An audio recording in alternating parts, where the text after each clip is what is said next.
So, grace isn't a word that we use very often as Unitarian Universalists, but I think it's high time that we reclaim it. Generally speaking, grace is the unearned goodness or the relief that shows up just out of nowhere. It isn't reward for something that we've done or haven't done. It isn't justice, making things fair. Grace is just goodness that emerges. The one use of that word that we are all undoubtedly familiar with is the song Amazing Grace. It was written by John Newton. The very shorthand and easy story of the origin of that song is that he wrote it after surviving a horrific storm aboard a ship at sea. And it's true. He survived an awful storm, but that was only one small piece of his very complicated life. Raised by an emotionally distant stepmother and a father away at sea, John Newton was pretty much ignored as a child. By the age 11, he was serving as an apprentice on his father's ship, but bad behavior landed him in the Navy. From the early age, he renounced his faith through conversations with his friends. Remember, this is as a teenager in the Navy. Newton was a bright guy. While in the Navy, he fell in love with a family friend named Polly Catlett. He was so in love with her that he overstayed his leave of duty and was dismissed from the Navy for being a deserter. But in his good fortune, he found work as a sailor on a slave ship. Now, early in those days, he honed his gift for songwriting and entertaining the crew. He wrote songs that ridiculed the captain of the ship and invited the crew to join in singing. He got in some disagreements in this period of his life, and he nearly starved on board this ship and found himself forced to work on a plantation in Sierra Leone. Somehow, in good grace, someone from his father's ship found Newton in Sierra Leone and returned him home to England. He said that the only reason he had for hope during those days was his love for Polly. So through a roller coaster of adventure, he had lost and found his faith in God several times. Eventually, he found himself working on a ship called the Greyhound, and this was the famous storm experience. Several men drowned, and the ship barely survived. Newton's faith still waffled. After surviving that ordeal, he returned to pursue his love, Polly, and they corresponded by letters and eventually married in 1750. But he stayed on those ships for 3 more years until his body couldn't bear the conditions anymore at the age of 30. So he came home from his raucous sailor slave trader life to be ordained in the Church of England. He began studying theology. His lack of an academic degree was dismissed for his ability as a songwriter and his ability to connect with the people. He cultivated a strong ministry, connecting with all sorts of people. And we're getting to the hymn part, I promise. His close friend in those days was William Cowper. He was a gifted writer who had failed at a career in law and suffered bouts of insanity and attempted suicide several different times. It was then, encouraged by his friend, that John Newton wrote the words to the beloved hymn, Amazing Grace.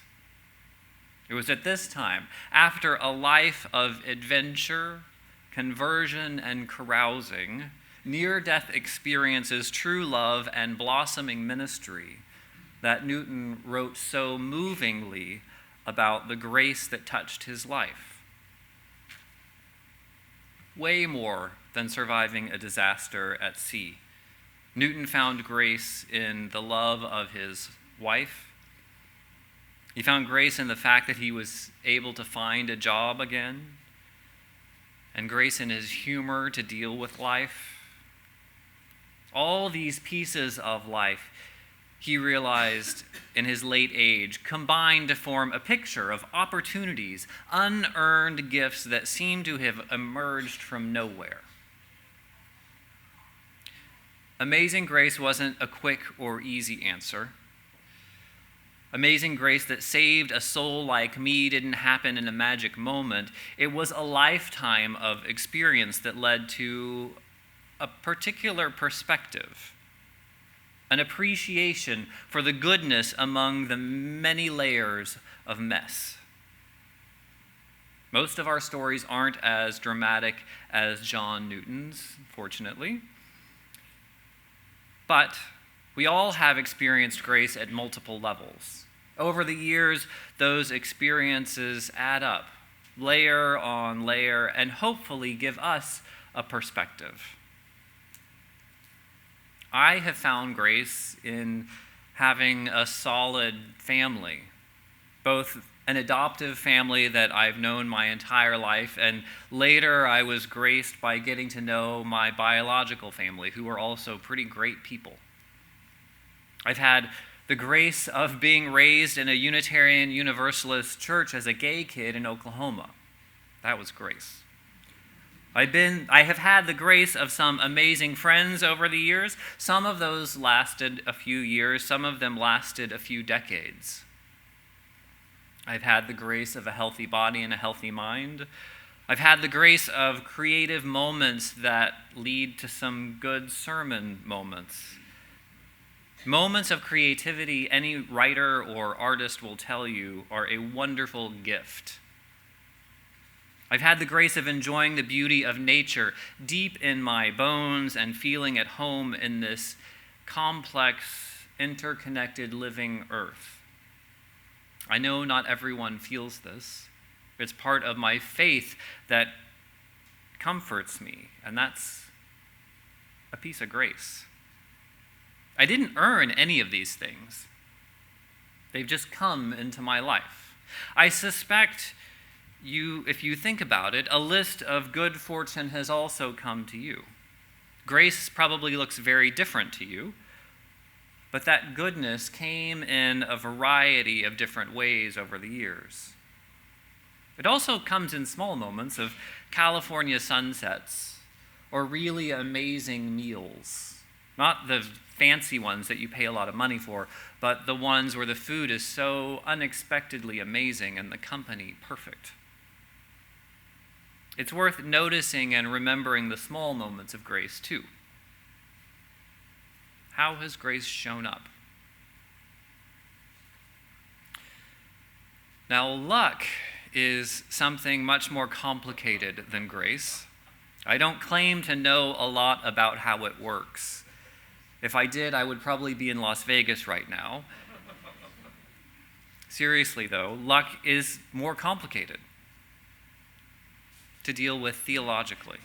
Because luck requires us to answer the question, why do good things happen to people that don't seem to deserve them? And conversely, why do bad things happen to good people? For people who invest in a powerful image of God, both good luck and bad luck raise some really messy questions. A whole book of the Old Testament is spent pondering this question. It's one of my favorite pieces of the Bible. It's the book of Ecclesiastes. It ruminates over how to have a happy life. And in the end, the answer is basically stop worrying and trying to make sense of it all.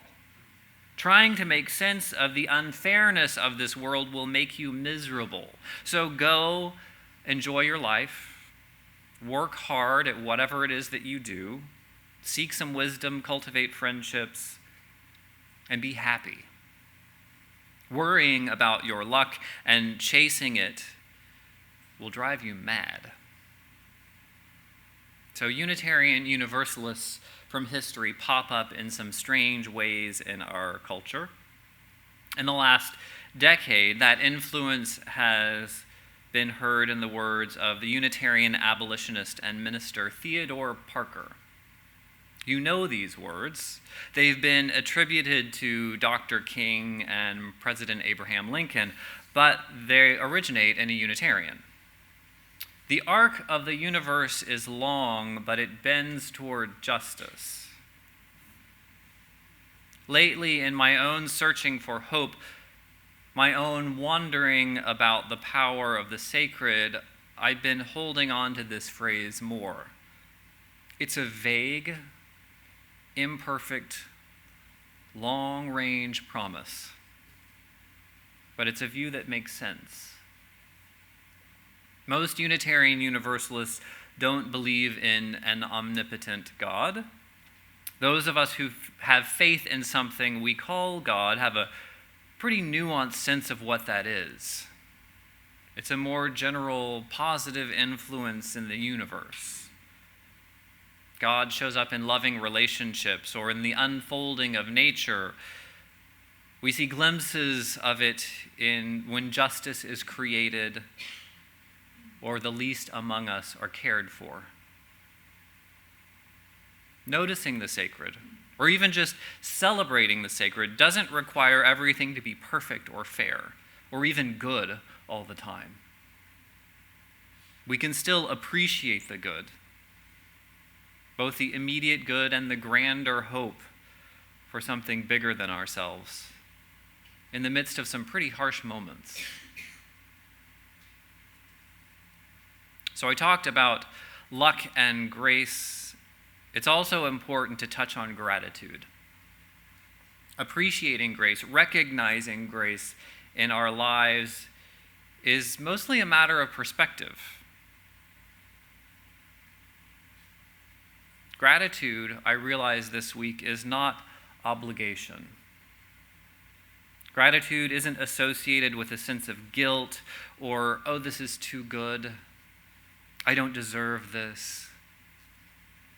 Our Universalist heritage reminds us of the inherent worth and dignity of every person, including ourselves. There's nothing we can do to banish us from the human family. For the theists among us, that universalism is more about God's abundant universal love, a love that's so big that we can't fall out of it.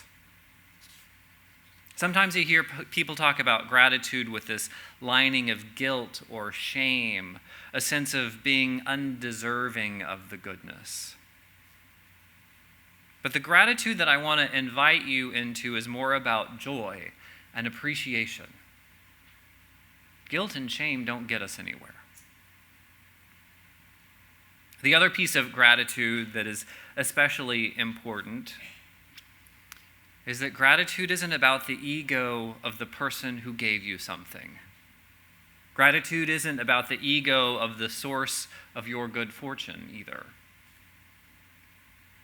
Being polite is important, don't get me wrong. Saying thank you when someone has gone out of their way to help you is just the right thing to do. I think we know this. I hope we know this. Sometimes we even say thank you when someone does something for us that we didn't even really want in the first place. Whether they've cooked something that's not particularly our favorite, or attempted some physical help that just gets in the way, we say thank you so that they feel good. Saying thank you out of obligation is being polite. It is not gratitude. Gratitude isn't about the ego of the source of your good fortune. In fact, it isn't even necessary to know the source of your good fortune to be grateful. Gratitude is about orienting our own outlook, turning it to appreciate the positive rather than resenting the negative. It's a pretty powerful tool. Something that can turn our outlook from resenting the negative to appreciating the positive. And we all have innumerable reasons to be grateful. It isn't quick or easy, but gratitude can be cultivated. It can grow from a passive, occasional response to good things into a deep awareness an eye for the sacred in the world around us. And we can help each other to cultivate this outlook. So I asked you earlier in a sort of preachy, rhetorical way, where has grace shown up in your life?